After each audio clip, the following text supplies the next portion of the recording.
दाई मन, दीदी मन, भाई मन, बहनी मन, संगवारी हो, बहुत दिन की आशा लगा रही हूँ कि रायपुर शहर ले आके मेरे सांप के खेला तुम्हारे गाँव में दिखा दे।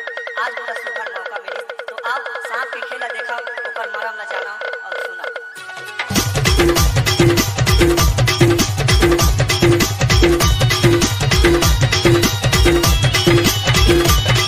ये देख सांप वाला आयो तुम्हारे गाँव में, मुनि बाबू देख ले आओ। ये देख सांप वाला आयो तुम्हारे गाँव में, मुनि बाबू देख ले आओ।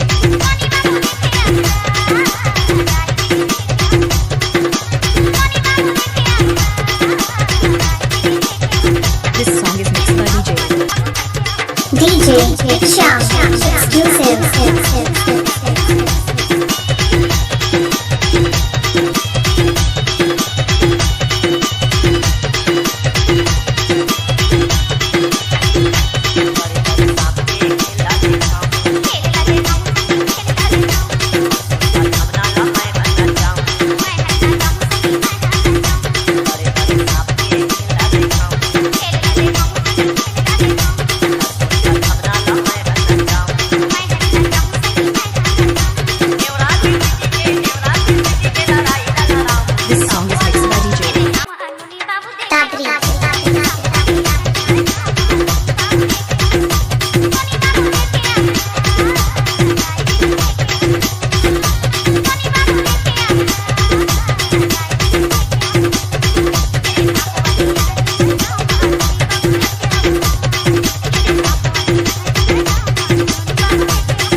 This song is mixed by DJ Sham.